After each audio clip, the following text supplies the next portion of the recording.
신경하심으로 예배 시작하겠습니다.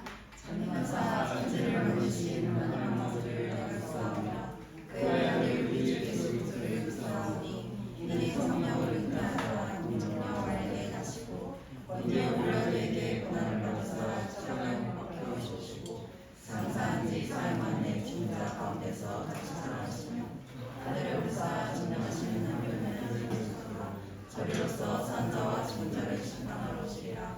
성령을 믿사오며 거룩한 공예와 성도와 서로 교통하는 것과 죄를 사하여 주시는 것과 우리 다시 사는 것과 영원히 사는 것을 믿사옵나이다.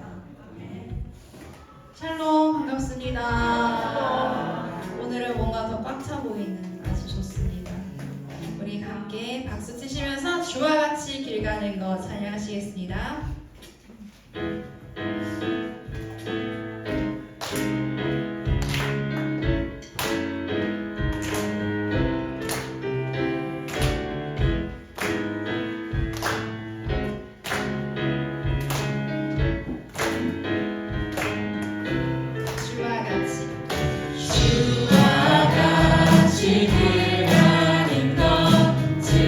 즐거운 일 아닌가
불러주시고 내 삶의 주인 되시네 내 맘에 노래 되시네 그는 크신 나의 예수님 내 안에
예수로 사는 인생 한번 찬양하겠습니다.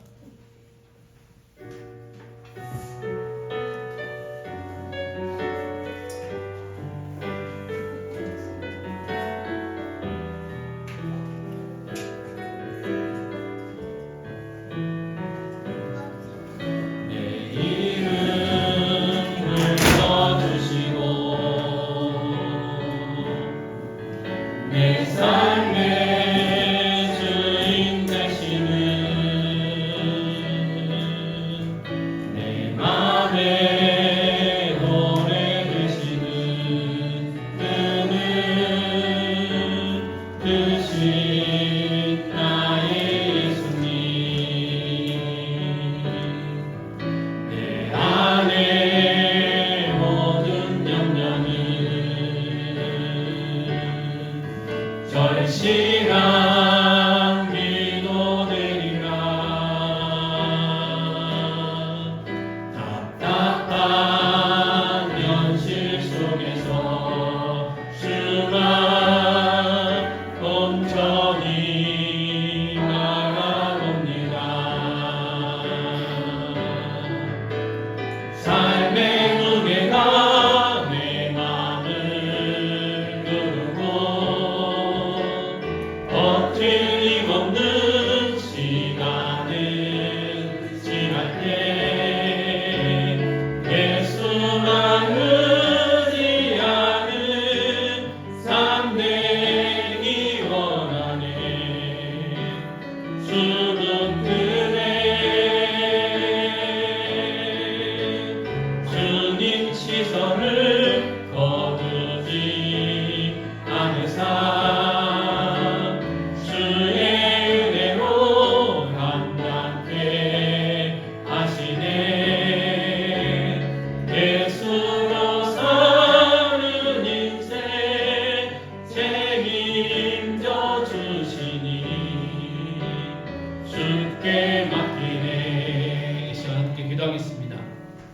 지금까지 우리가 이 시간 이렇게 나와 예배하는 것도 하나님의 은혜고 하나님의 보살핌이었습니다. 그래서 그 하나님의 은혜와 그 하나님의 보살핌에 대해서 저희들 감사했으면 좋겠고, 우리가 고백했던 것처럼 예수로만 살아야 되는데 그러지 못했던 삶을 고백하고 회개하는 시간 되었으면 좋겠습니다. 또 이 시간 하나님 우리 예배 가운데 임재해 주셔서 영광 받으시고 저희들도 은혜 받는 귀한 이 시간 하나님 만나고 돌아가고 하나님 음성 듣고 돌아가는 귀한 시간 되게 달라고 기도하도록 하겠습니다. 아버지 하나님 이 시간 간절히 기도합니다. 아버지 모든 것이 하나님의 은혜입니다.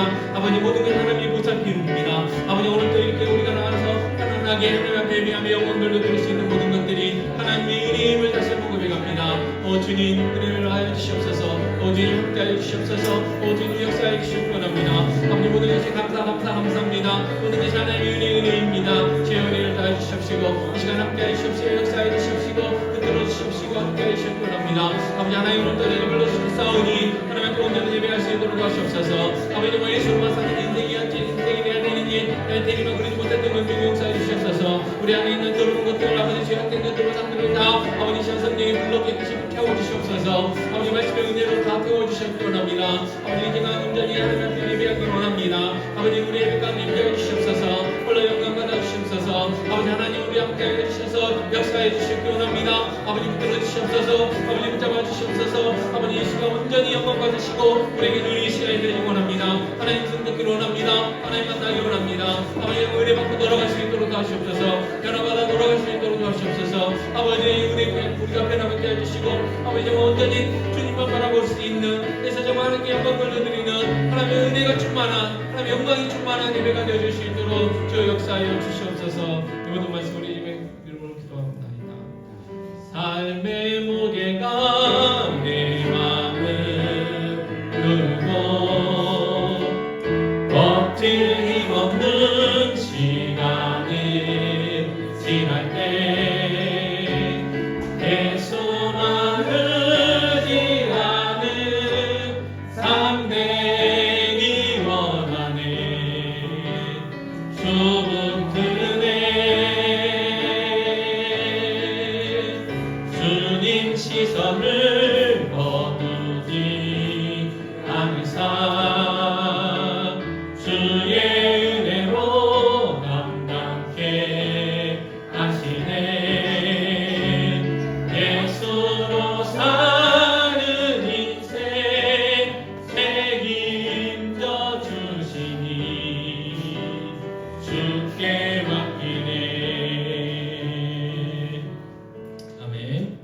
시간 정한채 집사님께서 기도 인도해 주시겠습니다.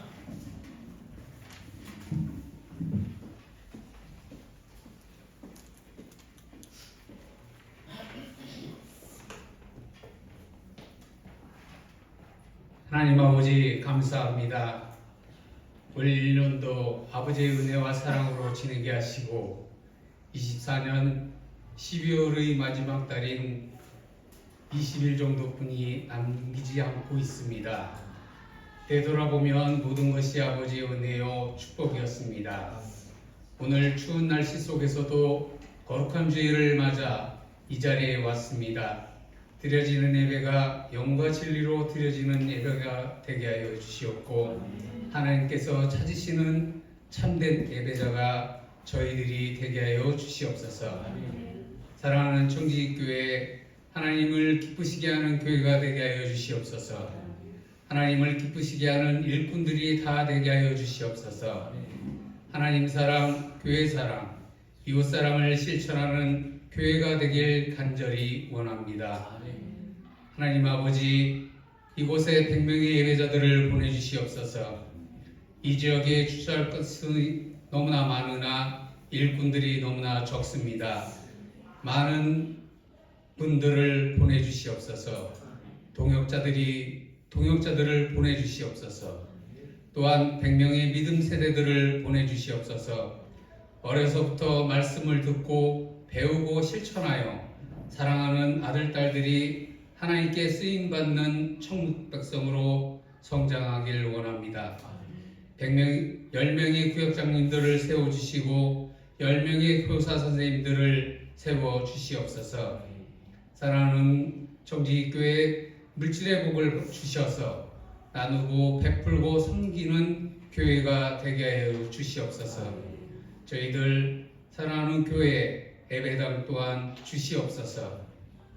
사랑하는 성도님들 질병으로 고생하시는 안치근 집사님, 안수희 권사님 치유와 회복을 주시옵소서. 완전히 병이 낫기를 원합니다. 여러 가지 질병으로 고생하시는 모든 성도님들 치유와 회복을 주시옵소서. 또한 교회 중심인 청년들이 복을 받기를 원합니다. 원하고 바라고 기도하는 모든 것들이 이루어지게 하여 주시옵소서. 그분들의 희생과 봉사로 찬양과 주일학교 중고등부 교사로 모든 친구들을 하나님의 말씀으로 양육하고 교육하고 있습니다. 그 모든 것들이 결실을 맺길 간절히 원합니다.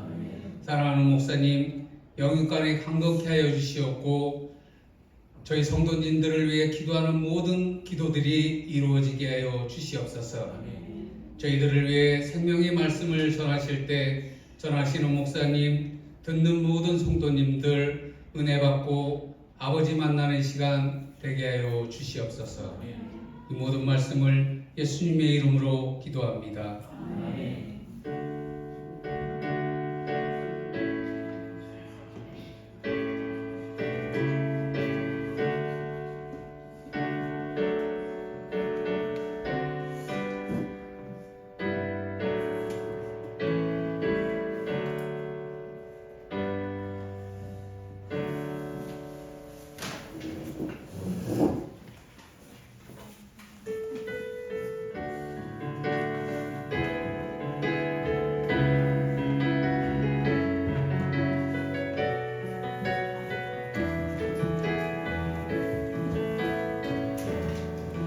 삶의 주인이 누구나 부르실 때 삶의 주인은 예수라고 고백하네.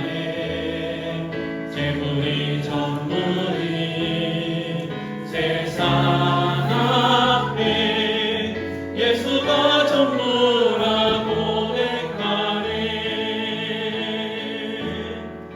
삶의 주인이 누구냐 물으실 때 삶의 주인은 예수라고 고백하네. 재물이 전부인 세상 앞에 예수가 전부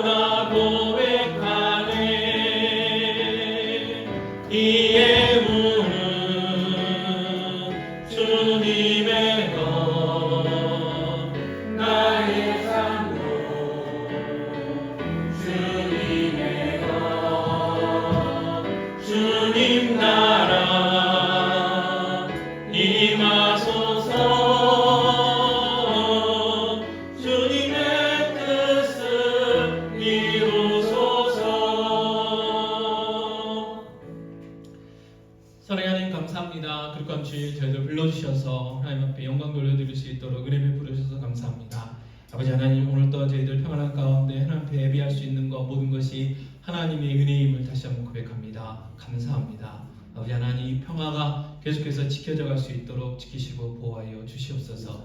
아버지 하나님, 이 시간 또 귀한 예물 드렸습니다. 하나님, 우리에게 주신 것의 일부를 드리오니 주여 기뻐 받으시옵소서. 하나님, 기뻐하시는 곳에 사용되게 하여 주시옵소서. 드리는 그 손길 위에 귀한 성도인들의 직장과 사업 위에 복의 복을 더하여 주시옵소서. 나누고 베풀고 섬기고 주는 삶이 되어줄 수 있도록 도와주시옵소서. 주님 몸된 교회도 더불어 나누고 베풀고 주는 교회 되게 하여 주시옵기를 원합니다. 아버지, 특별히 자녀들이 앓고 하는데 부족함이 없도록 도와주시옵소서. 아버지, 노년의 삶이 더욱더 복된 귀한 삶들이 되어줄 수 있도록 주의 역사하여 주시옵소서. 아버지, 시간 함께 해야 되지만 여러 가지 사정 따라 함께하지 못한 분들 계십니다. 어디 있든지 지켜주시고 다음 시간에는 함께 예배하며 영광 돌려드릴 수 있도록 도와주시옵소서. 아버지 하나님, 또 하루들 한 번 더 기억하여 주시고 치유와 회복의 은혜를 허락하여 주시옵소서. 오늘 이 시간 하나님의 말씀을 전하고 듣고자 합니다. 성령 하나님, 하나님의 말씀이 능력 있게 선포되게 하여 주시고 하나님, 성령님께서 역사하여 주셔서 아버지, 들을 수 있는 귀와 들을 수 있는 마음 주시어서 하나님의 말씀 듣고 깨달아 또 믿음 주셔서 그 말씀대로 살아갈 수 있도록 은혜 베풀어 주시옵소서. 마치는 시간까지 함께 해주시고 홀로 영광 받아 주시옵소서. 이 모든 말씀 우리 주 예수 그리스도의 이름으로 기도합나이다. 아멘. 예, 하나님의 말씀은 골로새서 3장 18절에서 21절입니다. 골로새서 3장 18절부터 21절 말씀까지 큰 목소리로 함께 봉독하시겠습니다.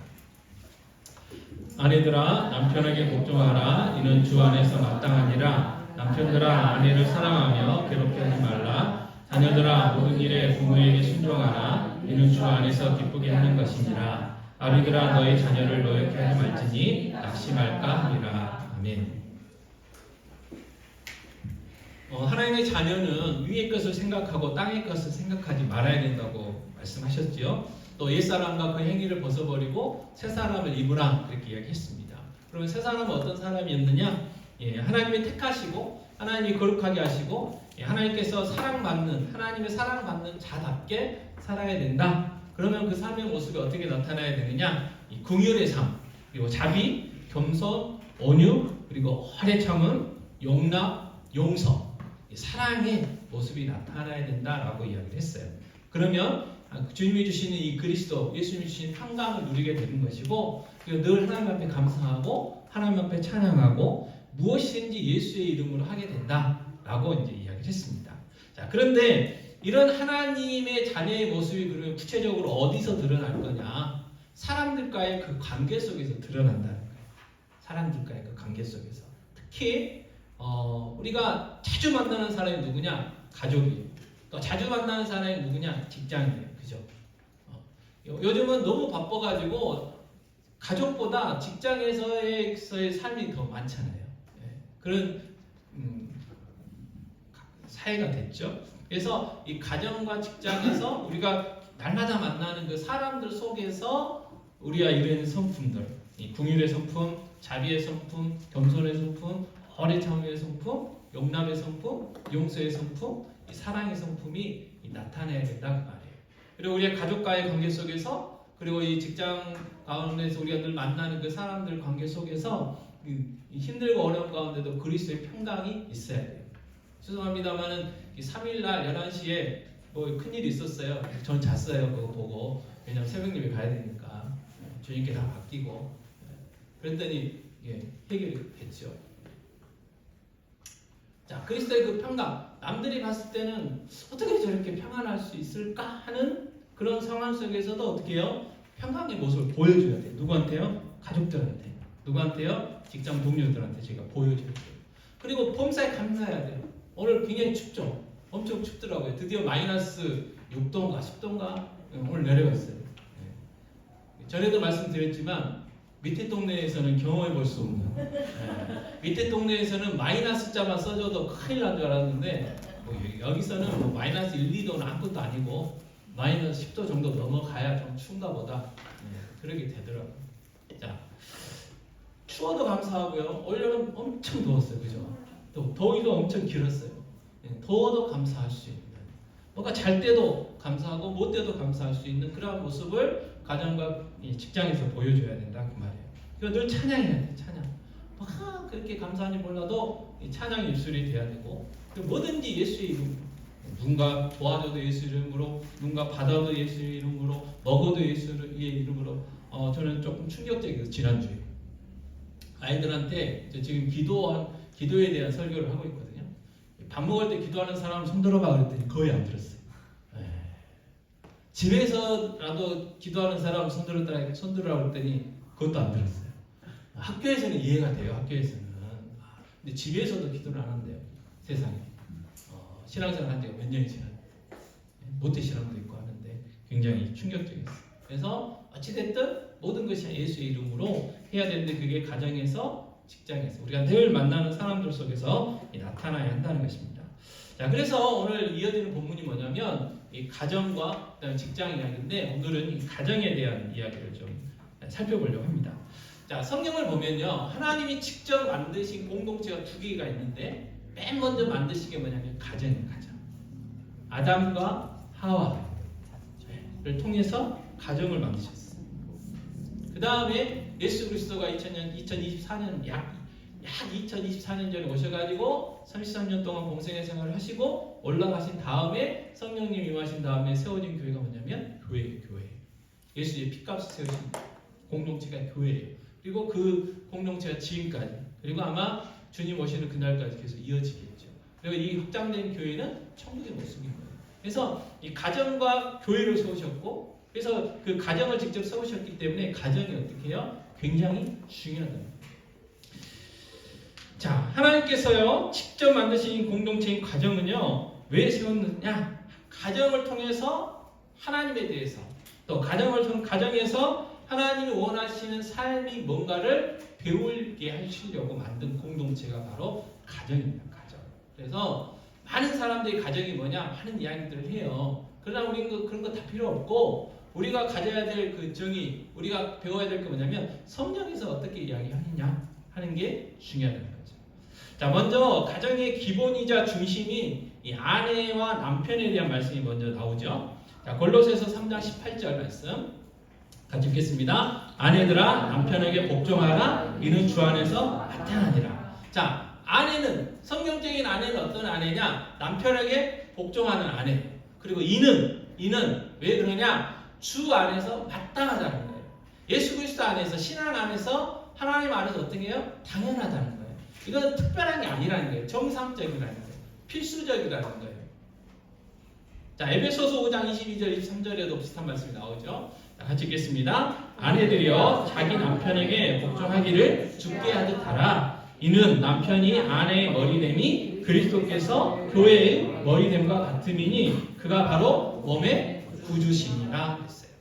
자, 아내들이여 자기 남편에게 복종해야 되는데 어떻게 해야 되느냐? 예수님께 복종하듯 해라 이 말이에요. 에베소서는 그렇게 이야기했어요. 예수님 누구십니까? 우리의 구원자이실 뿐만 아니라 우리 주인.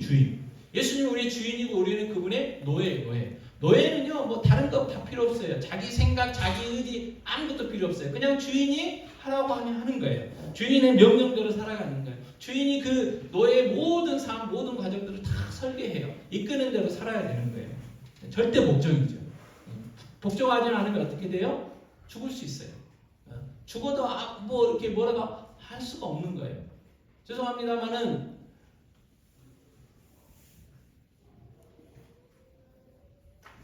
그 노예의 삶은 사람이 아니고 멍멍이 같은 삶, 꼴꼬리 같은 삶, 그렇게 이야기를 하는 거예요. 왜요? 사람이 아닙니다. 그렇게 돼 있어요. 이 주인과 노예 관계가 그래요. 그러나 우리 주인은 다르죠. 좋으신 분이에요. 우리 또 친구로도 대해지. 그러나 주인과 종의 관계는, 주인과 노예의 관계는 그냥 절대 복종이라는 거예요. 왜요? 이거 안 되는 거예요. 싫은데요? 이것도 안 되는 거예요. 그냥 절대적인 복종이에요. 절대적인 복종. 근데 그걸 어떻게 하라고요? 아내가 남편에게 그렇게 해야 된다. 자, 그리고 또 이제 더불어서 이야기를 더 해줘요. 23절에 남편이 아내의 뭐가 된다고요? 머리가 된다 그 말이에요. 예수님이 교회의 머리이듯이 남편이 아내의 머리라는 거예요. 하나님 그렇게 만드셨어요. 하나님이 그렇게 만드신 질서예요, 질서.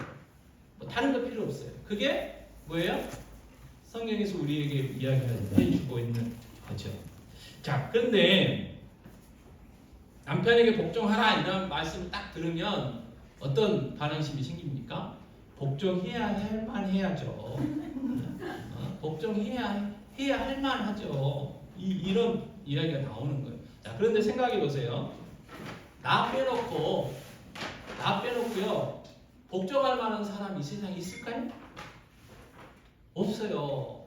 자, 다른 가정의 남편 보고 야 저분은 뭐 복종 없이 살겠다 뭐 어쩌고 저쩌고 막 칭찬을 하면 그분하고 같이 사는 부인한테 물어보면 뭐라 그래요?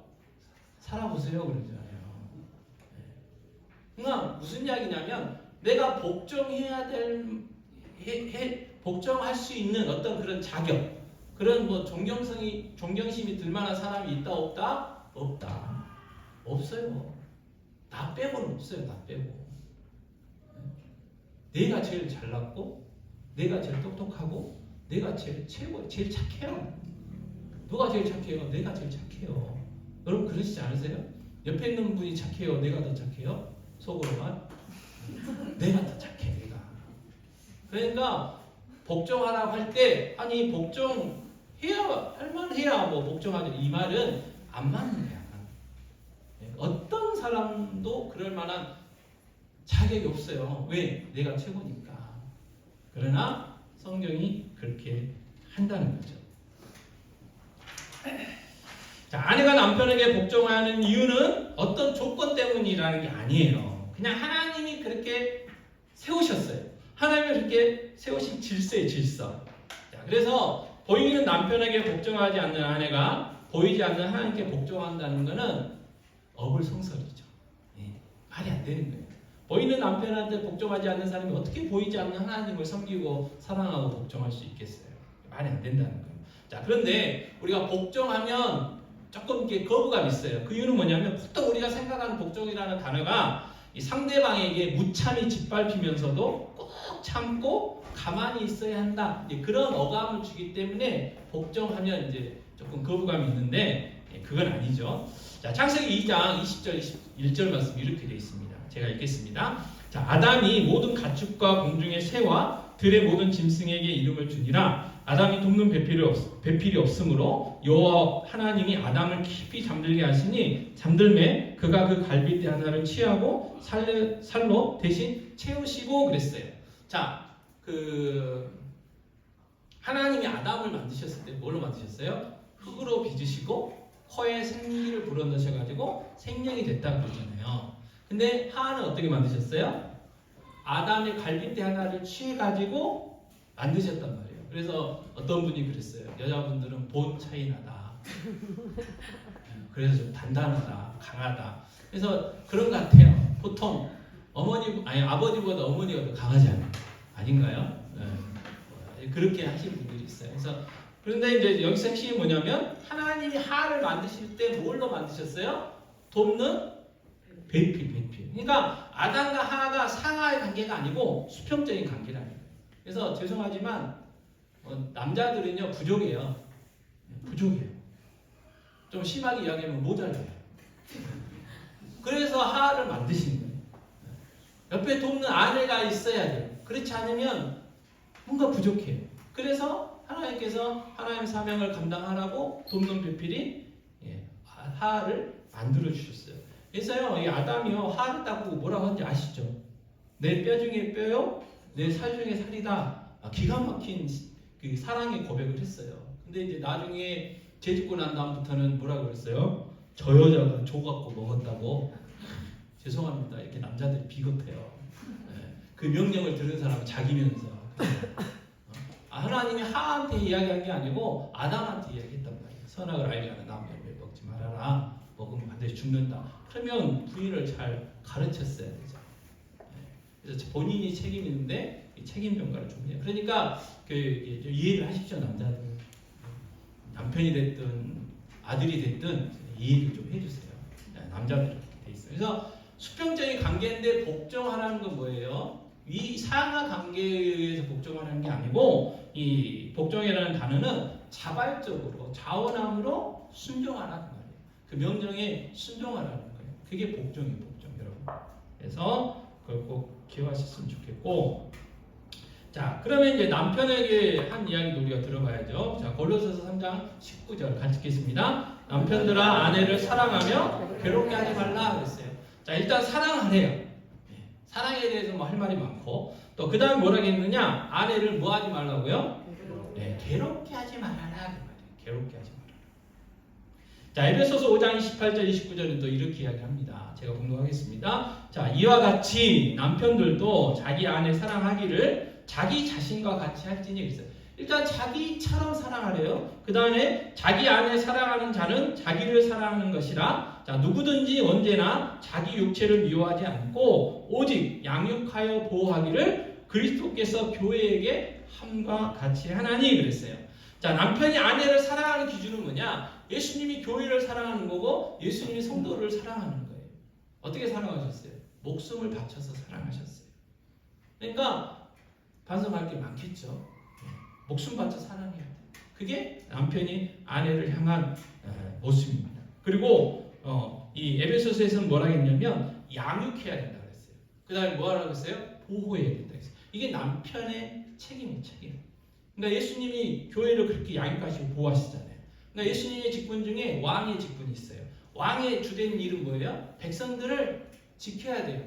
백성들을 보호해야 돼요. 백성들의 먹거리를 해결해 줘야 돼요. 적들로부터 지켜줘야 돼요. 그게 왕이에요, 왕. 근데 그걸 못하면 그건 왕이 아닌 거예요. 우리가 화나는 이유가 그거잖아요. 다른 거 있겠습니까? 자, 그리고 남편들은 아내를 괴롭게 하지 말라고 골로새서 3장 19절 했는데, 괴롭게 한다는 건요, 일단 마음을 아프게 하는 것도 괴롭게 하는 거예요. 그러니까 남편은 아내의 마음을 아프게 해서는 안 돼요. 또 그 마음에 분노를 일으키게 만드는 건 역시 괴롭게 만드는 거예요. 그러니까 분노를 일으키게 해서는 안 된다는 거예요. 그래서 남편은요, 아내의 마음을 아프게 하거나 마음의 분노를 일으키지 않도록 해야 한다는 것입니다. 자, 베드로전서 3장 7절 말씀 보면 같이 읽겠습니다. 남편들아 이와 같이 지식을 따라 너희 아내와 동거하고 그를 더 연약한 그릇이요 또 생명의 은혜를 함께 이어받을 자로 알아 귀히 여기라. 이는 너희 기도가 막히지 아니하게 하리함이라 그랬어요. 자, 뭐 어떤 분은 갈비뼈로 만들어가지고 보호 차이나 이야기를 하셨는데 성경 뭐라고 이야기해요? 더 연약한 그릇이다. 연약한 그릇. 연약한 그릇이라는 게 무슨 이야기입니까? 쉽게 깨질 수 있다는 말이에요. 말 한마디로 상처받을 수 있다는 거예요. 눈빛 하나 때문에 괴로워할 수 있다는 거예요. 그래서 남편들은 조심해야 된다는 말이에요. 아내를 괴롭게 하면 안 된다는 거예요. 오히려 양육하고 보호해야 된다는 그런 사명이 있다는 거죠. 이게 남편이 내 사명입니다. 사명. 그리고 베드로전서 3장 7절 하반절에 뭐라고 이야기하냐면요, 이 부인이 괴로우면요 뭐가 막혀요? 기도가 막혀요. 기도가. 하나님 아무리 기도해도 안 들어주신다는 거예요. 굉장히 무서운 이야기죠. 굉장히 무서운 이야기예요. 그래서 남편은 아내를 주님이 교회를 사랑하는 것처럼 사랑해야 된다는 사실. 자, 에베소서 5장 31절 32절인데요. 같이 읽겠습니다. 그러므로 사람이 부모를 떠나 그의 아내와 합하여 그들이 한 육체가 될지니 이 비밀이 크도다. 나는 그리스도와 교회에 대하여 말하노라 그랬어요. 그래서 남편과 아내는요 모든 면에 있어서 하나래요. 하나. 그리고 이걸 뭐라고 이야기하느냐? 비밀이라 했어요. 비밀이라는 게 뭐냐면 우리가 다 알 수 없는 신비라는 뜻이에요. 신비. 그죠?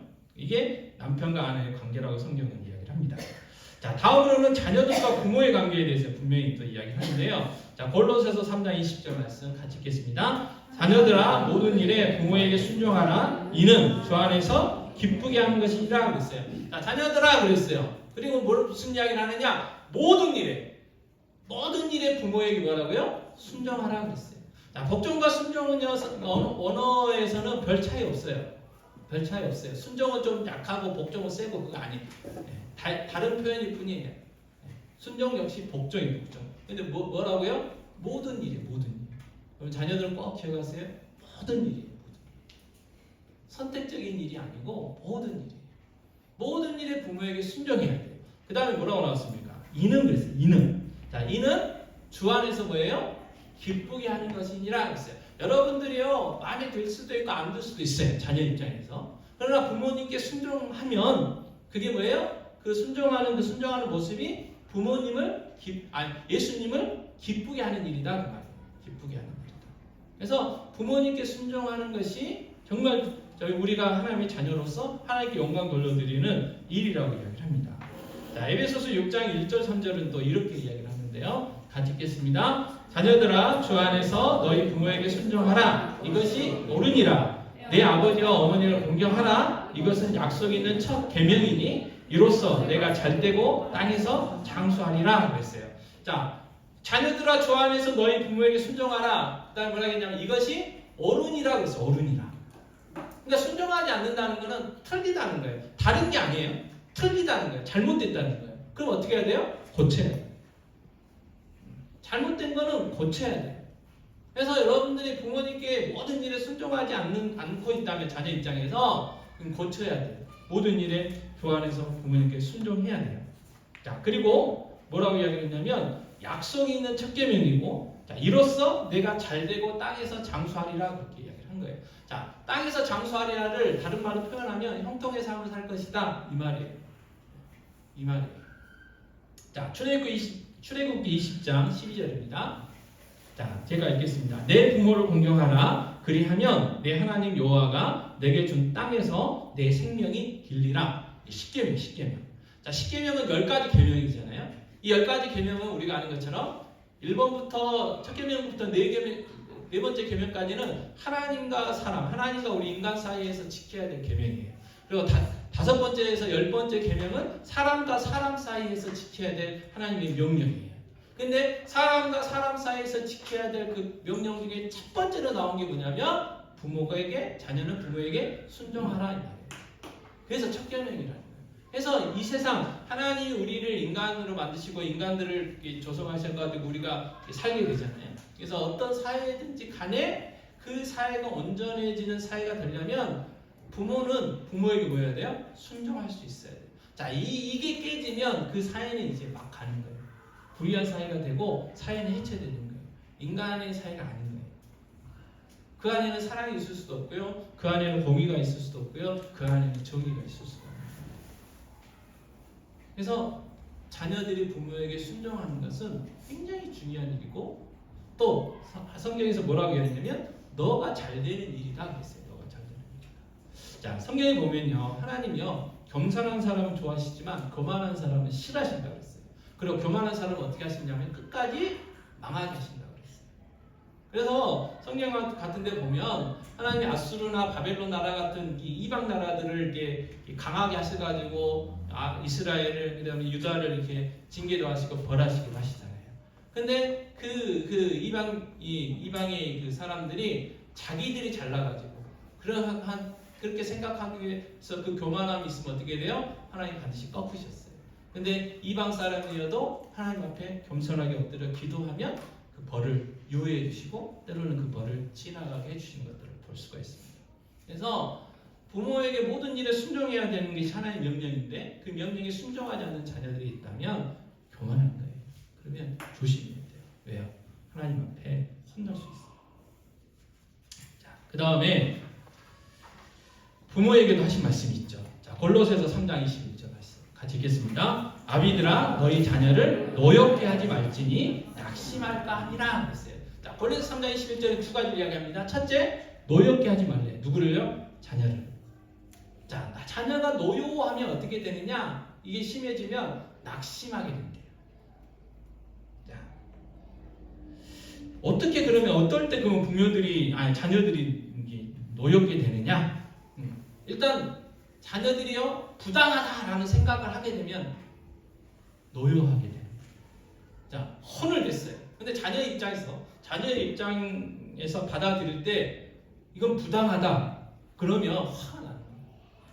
그래서요 자녀들의 기질에 따라서요 어떤 자녀는요 아무 말 안 하는 자녀가 있어요. 여러분 아무 말 안 한다고 해가지고 그 부당한 노여움이 없어지는 거 아니에요. 그냥 삭히는 거예요 속에. 또 기질에 따라서요 폭발하는 자녀가 있어요.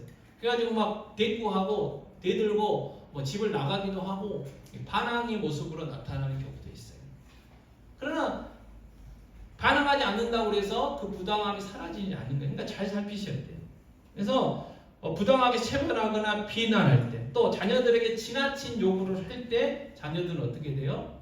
노여워하는 거예요. 노여워하는 거예요. 여러분 그 하나님이 정하신 법칙 중에 그 법칙이 있어요. 심는 대로 거둔다, 그런 법칙이 있어요. 그죠? 있습니까? 네. 있잖아요. 그러면 그 심는 대로 거둔다는 것에 요즘 과학적으로 발견된 그 이론 중에 하나가 뭐냐면 DNA라고, DNA 법칙이라고 여러분 아시죠? 네, DNA. 자, 저는 서울대 갈 수도 없고 갈 만한 능력도 안 돼요. 그런데 제가 하나님이 자녀를 셋이나 주셨는데 너희는 서울대 가야 돼. 막 이렇게 괴롭히면 되겠냐는 말이에요. 서울대는요 정원이라는 게 있어요. 정원. IQ가요 150 넘은 애들도 수룩하고요. 뭐 장난 아니에요. 그런데 부모가 욕심 부려가지고 너는 할 수 있어. 너는 머리는 좋은데 노력을 안 해서 그래. 그렇게 이야기를 하면 되겠냐고. 이 DNA라는 게 DNA. 저번에는 말씀드렸잖아요. 전에 제가 이제 부목사로 목회하던 교회에 자녀들이 아들, 딸이 있는데 아들은 서울대를 갔고 딸은 그 한양대학교 5년 장학생을 갔어요. 그것도 공대. 어떻게 공대를 갔냐? 수학을 잘 봐가지고 수학이 이제 그 논술로 이제 학교 가서 봤는데 세 문제가 나왔대요. 그래서 막 울고 나왔대. 그래서 오빠가 같이 갔었는데 떨어진 줄 알고 그랬대요. 근데 왜 우냐 그랬더니 세 문제 중에 한 문제를 못 썼대. 근데 다른 사람들은 한 문제도 제대로 못 썼대요. 그러니까 잘 쓴 거잖아요. 그죠? 그래서 5년 장학생으로 들어갔어요. 그래서 이제 다른 분들이 물어볼 거 아니에요. 어떻게 자녀 교육을 잘 시켜가지고 그렇게 보냈냐고. 한마디로 정리해요. 한마디로. DNA라고. DNA. 그러니까 우리가 최선을 다하게 해야 돼요. 하나님이 한 달란트 주셨는지 2달란트 주셨는지 5달란트 주셨는지 우리 몰라요. 그잖아요. 나하고 다를 수 있잖아요. 그래서 자녀들을 최선을 다하게 해야 돼요. 막 놀고 막 이렇게 하면 안 되잖아요. 그러나 너무 지나친 요구를 하게 되면 자녀들이 어떻게 해야 돼요? 말은 안 해도. 근데 솔직히 안 그러신 분들도 계실 거예요. 근데 솔직히 저보다 우리 자녀들이 저보다 공부 더 잘했어요. 학교 다닐 때. 성적이 더 좋아요. 그래서 성적표 띄워오라고 할까봐 함부로 이야기 안 해요. 공부 좀 해라고 막 다그치고 싶은데 성적표 아빠 성적표 좀 봅시다 그럴까봐 그래. 그래서 자녀를 어떻게 해야 되느냐? 노엽게 하지 말라. 그럼 안 노엽게 하려면 어떻게 해야 돼요? 대화를 많이 해야 돼요. 대화를. 자녀들이 알아들을 수 있도록 설득해야 되고 설명해줘야 돼요. 어떻게 해요? 오래 참으면서. 오래 참으면서. 설득하고 또 설득하고 더 설명을 해줘요. 그래야 자녀들이 이해를 하는 거예요. 이해를. 또 한 가지 뭐냐면 우리 그리스도인들 중에서 이제 조심해야 될 게 뭐냐면 이중적인 모습 보이시면 안 돼요. 교회의 모습과 가정에서의 모습이 다르면 안 된다는 거예요. 교회 다른 애들한테 대하는 모습과 자기 자녀들에게 대하는 모습과 다르다는 거예요. 그래서 전에도 한번 말씀드렸잖아요. 어떤 사모님이 목사님 집에 들어오니까 그 이불 싸주고 그냥 강대상 가서 자라고 그랬다고. 왜요? 강대상에서 설교하는 모습하고 집에서 하는 모습하고 너무 다르니까 사모님이 너무 속상해서 그랬대잖아요. 그걸 보면요 자녀들은 배신을 느껴요. 화가. 교회에서는 그렇게 막 다른 애들이 떠들고 말도 안 듣고 막 하면서 천사처럼 하시던 엄마 아빠가 집에만 오면 우리한테는 막 인상 쓰고 죄송합니다 막 마귀처럼 하니까 얼마나 속상하겠어요. 그죠? 자, 이 낙심은요 의욕을 잃을 정도까지 낙담하는 거예요. 그러니까 이제 될 대로 되라 그러는 그 말. 나는 내 마음대로 산다. 될 대로 되겠다.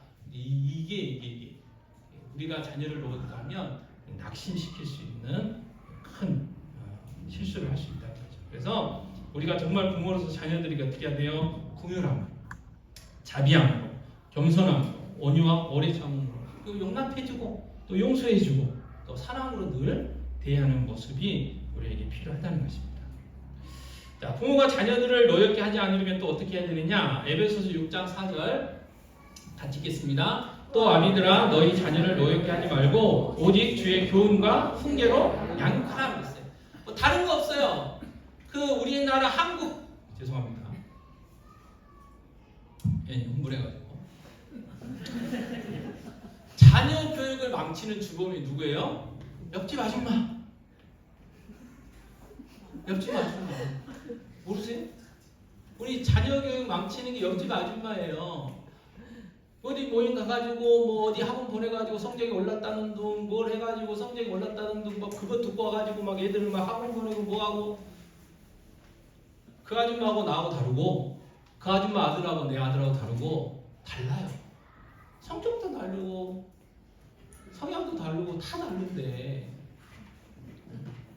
다르다는 거예요. 그러니까 세상의 기준으로 우리가 자녀를 양육하면 안 되고요. 어떻게 양육해야 된다고요? 주의 교훈과 훈계로 하나님의 말씀대로 양육해야 된다는 거예요. 자, 그러려면 어떻게 해야 돼요? 내가 잘 알아야 되겠죠. 하나님의 말씀을 내가 알아야 되잖아요. 우리 자녀를 향하신 하나님의 계획하심과 뜻이 무엇인지 우리가 먼저 알아야 돼요. 그러니까 우리가 먼저 알아야 되고 그래서 꼭 기억해야 될 건 뭐예요? 자녀들은 우리의 말로 배우는 게 아니고 우리의 뒷모습을 보고 배운다고 그랬잖아요. 그러니까 우리가 삶으로 보내줘야 돼요. 그래서 저도 요즘 좀 그래요. 특별히 이제 우리 아들한테 좀 미안한 게 있어요. 미안한 게. 고해 선사를 좀 해보면 제 큰 딸이 교회 가가지고 청년들이나 선생님들이 물어보면 야 아빠 집에서 뭐해? 그러면 아빠 우리 아빠요 책 읽어요. 그렇게 대답을 했단 말이에요. 근데 아마 지금 우리 아들이 물어보면 우리 아빠요 집에 오면 TV만 보시는데요. 그렇게 대답하실 거예요. 왜냐하면 이게 이제 그때보다 지금은 이제 생활이 조금 바뀌어가지고 교회에서 하다가 교회에서 있다가 이제 집에 가면 이렇게 저녁 시간 되고 잠깐 쉬는 시간이란 말이에요. 그래서 이제 TV를 볼 수밖에 없는 상황에 핑계를 대잖아요. 그렇다는 거예요. 그러니까 아들한테 좀 미안해요. 그래서 그런가 갈수록 챙기는 게 좀 빈도가 좀 낮아지는 것 같기도 하고 어쨌든 부모는 본이 돼요. 본인. 특별히 하나님의 말씀을 우리가 먼저 잘 알아야 되고 먼저 잘 배워야 되는 책임이 있고요. 그 다음에 꼭 기억해야 될 것은 자녀들은 내게 아니에요.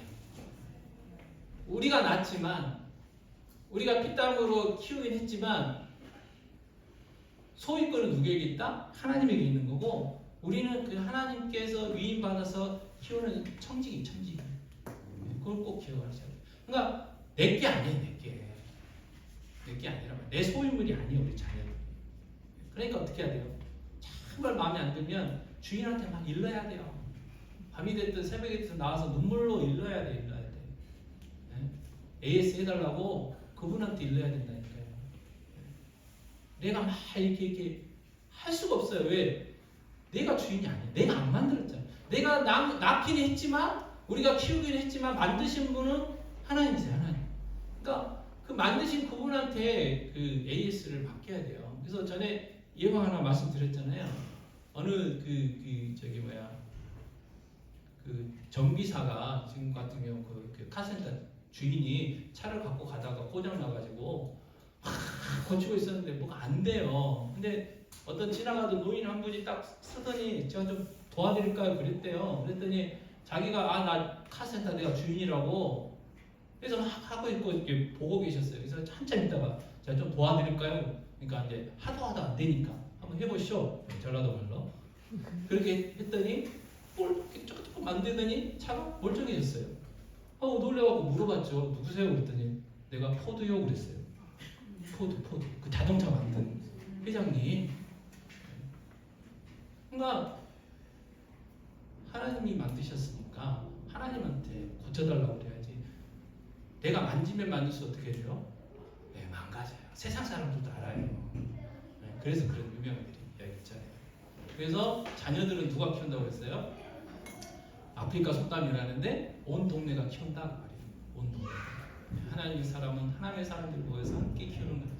여러분도 올 때마다 우리 권사님들이 너 왜 안 왔냐, 보고 싶다, 아이고 반갑다, 얼마나 좋아요. 그것 때문에 한 번이라도 더 오게 되고 하는 거죠. 그렇죠? 근데 막 교회 왔는데 권사님들 관심도 없고 내가 누군지 내 이름도 모르고 그런다고 생각해 보세요. 얼마나 슬프겠어요. 말을 하는지 모르지만 어쨌든 하나님의 말씀대로 그러려면 내가 먼저 말씀 가운데 바로 서야 된다. 자, 오늘 성경적인 가정이 뭔가, 성경적인 아내, 성경적인 남편, 성경적인 자녀, 성경적인 부모에 대해 살펴봤습니다. 자, 디모데후서 3장 16, 17절로서 한 번 더 마지막으로 같이 공동하시겠습니다. 모든 성경은 하나님의 감동으로 된 것으로 교훈과 책문과 바르게 함과 악으로 교육하기 유익하니 이는 하나님의 사람으로 온전하게 하며 모든 선한 일을 행할 능력을 갖추게 하려 함이라. 아멘. 자, 성경은 하나님의 말씀이에요. 그죠? 또 하나님의 자녀를 하나님의 자녀답게 하는 게 성경이에요. 그래서 하나님의 자녀는 어떻게 해요? 성경을 우리의 삶의 기준으로 삼아야 돼요. 그래서 하나님의 자녀는 성경적인 가정을 이루어야 되는 사명이 있습니다. 그래서 우리가 성경적인 아내, 성경적인 남편, 성경적인 부모, 성경적인 자녀다운 삶을 살아야 돼요. 그래서 끊임없이 우리가 해야 될 일이 뭐냐? 하나님의 말씀인 성경을 묵상하는 거예요. 묵상은요, 우리의 마음에 하나님의 말씀을 새기는 거예요. 새기는 거예요. 자, 묵상은요, 새기는 건요, IQ 좋고 나쁜 거하고 상관없어요. 새기면 오래 가는 거예요. 네. 새기면 오래 가요. 그게 묵상이에요, 묵상. 그래서 하나님의 말씀을 날마다 묵상해야 될 이유가 거기에 있습니다. 그래서 고쳐야 되잖아요. 잘못된 것은요, 고쳐야 돼요. 그리고 옳은 것은 어떻게 해야 돼요? 취해야 돼요. 그래서 성경이 우리 삶의 기준이 돼야 되고, 그리고 성령 하나님께 도움을 구해야죠.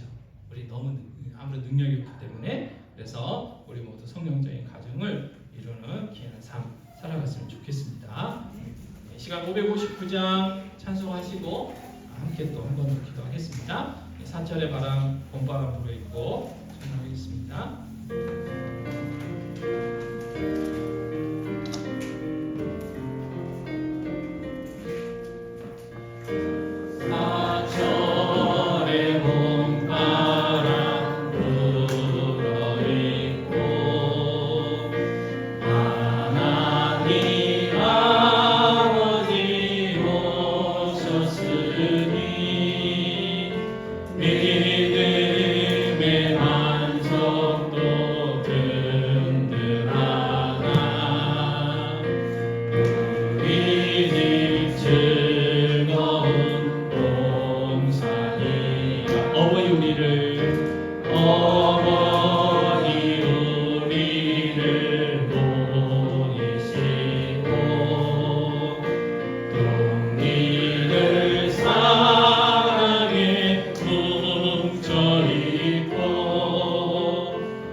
기쁨과 서름도 같이 하니 한가게 속아도 천국이라. 아침과 저녁에 수고하여 다같이 일하는 온 식구가 한 상에 둘러서 먹고 마셔. 여기가 우리의 나원이라. 고마워라 임마누엘. 예수만 섬기는 우리 집. 고마워라 임마누엘. 복되고 즐거운 하루하루. 이 시간 우리가 우리 자신이 정말 성경을 우리의 삶의 기준으로 삼아서 성령적인 아내, 성령적인 남편, 성령적인 자녀, 성령적인 부모, 성령적인 할머니, 성령적인 할아버지 되게 해달라고 이 시간 기도했으면 좋겠습니다. 그래서 정말 우리의 가정이, 또 우리 자녀들의 가정이 성령적인 가정이 이루어지고, 그래서 그 가정들이 천국이 되어줄 수 있게 해달라고, 그리고 그 천국들이 모여 주의 몸된 교회 또한 이 땅에 천국을 이룰 수 있게 해달라고 이 시간 간절히 기도하겠습니다. 아버지 하나님, 이 시간 간절히 기도합니다. 하나님 말씀이 우리의 삶의 기준이 됨을 다시 한번 고백합니다. 아버지 하나님 말씀이 우리의 삶의 기준 되게 하여 주시옵소서. 그래서 성령적인 가정을 이루고 성령적인 아내, 성령적인 남편, 성령적인 부모, 성령적인 자녀, 성령적인 할아버지, 성령적인 할머니 되게 하여 주시기 원합니다.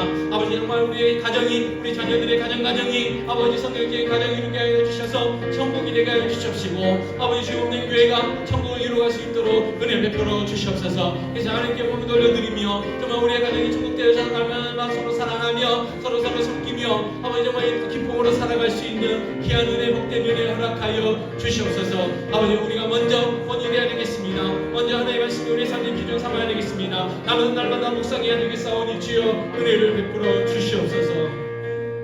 하나님 아버지, 오늘 성령적인 가정, 성령적인 남편과 아내, 성령의 부모와 자녀에 대해서 말씀을 배웠습니다. 아버지 하나님, 성경을 우리의 삶의 기준 삼게 하여 주시옵소서. 아버지 우리가 먼저 하나님의 말씀을 알고 그 말씀대로 살아갈 수 있도록 도와주시옵소서. 그래서 우리의 가정들이 성령적인 가정을 이루게 하여 주시옵소서. 우리가 성령적인 아내가 되게 하시고 성령적인 남편이 되게 하시고 성령적인 부모가 되게 하시고 성령적인 자녀가 되게 하여 주시고 성령적인 할아버지가 되게 하시며 성령적인 할머니들이 되어줄 수 있도록 주의 역사하여 주시옵소서. 우리의 가정들이, 우리 자녀들의 가정들이 천국이 되게 하여 주시고, 아버지 우리 교회가 천국이 되어줄 수 있도록 은혜 베풀어 주시옵소서. 아버지 우리가 날마다 성경을 묵상하는 이유를 다시 한번 아버지 배웁니다. 깨닫게 됩니다. 날마다 성경 묵상을 통하여 하나님의 말씀을 우리의 마음에 새길 수 있도록, 그래서 그 말씀대로 살아갈 수 있도록 은혜를 베풀어 주시옵소서. 이 모든 말씀 우리 주 예수 그리스도의 이름으로 기도하옵나이다. 아멘. 여호와는 내게 복을 주시고 너를 지키시기를 원하며, 여호와는 그 얼굴을 내게로 비추사 은혜 베푸시기를 원하며, 여호와는 그 얼굴을 내게로 향하여 드사 평강 주시기를 원하노라. 지금은 우리 주 예수 그리스도의 은혜와 하나님 아버지의 사랑하심과 보호자 되시는 성령님의 인도하신 교통하심 함께 하심이, 성령적인 가정, 성령적인 아내, 남편, 성령적인 부모와 자녀, 성령적인 할아버지, 할머니가 되기를 원하는 귀한 성도님들 머리머리 위에, 그들의 가정, 직장, 사업, 자녀들 위해, 주의 몸된 교회 위해, 하루들 위해, 오늘 함께하지 못한 분들 위해 이제 영원토록 함께 있을지어다. 아멘.